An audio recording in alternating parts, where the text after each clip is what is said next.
Mari kita berdoa.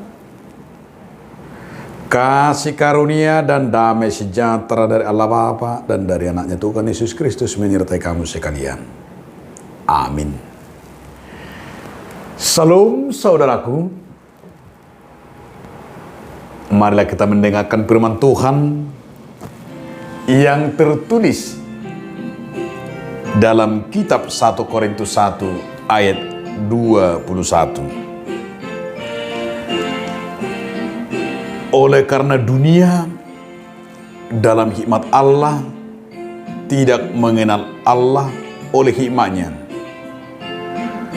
maka Allah berkenan menyelamatkan mereka yang percaya oleh kebodohan pemberitaan Injil. Ay manghuto kabisuhun di dewata dang ditada portibyo dewata marhiti dala kabisuhun.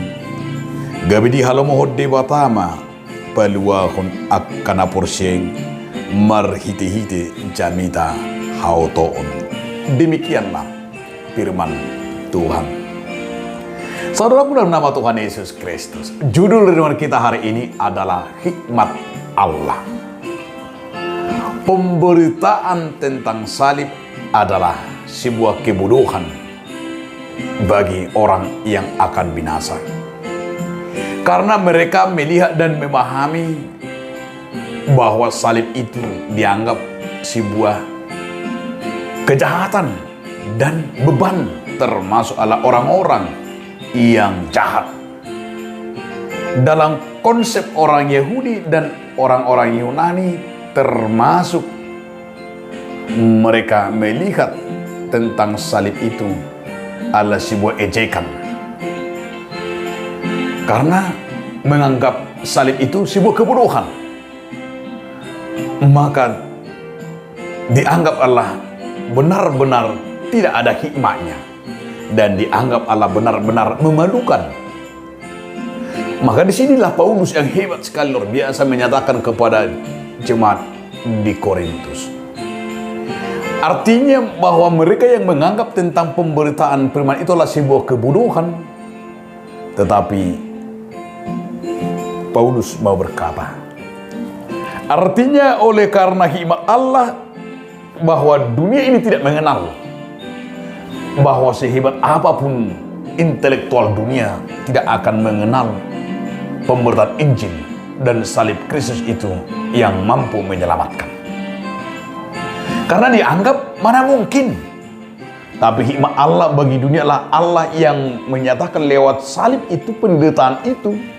Ternyata dikatakan lewat salib itulah dikatakan di mana Yesus yang tersalibkan benar-benar mau mengampuni manusia dan memberitakan arti makna keselamatan bagi kita.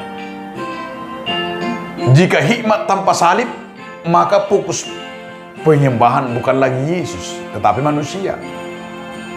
Jadi artinya tanpa salib itu hikmat Allah itu tidak bisa. Kadang-kadang itu makanya terfokus kepada perspektif atau kepintaran manusia. Namun hikmat Allah yang dikatakan di sini adalah benar-benar berasal dari Allah, dan hikmat dari Allah adalah kerendahan hati. Di mana kerendahan hati ini mau dikatakan sebenarnya jauh apa yang dipikirkan oleh manusia.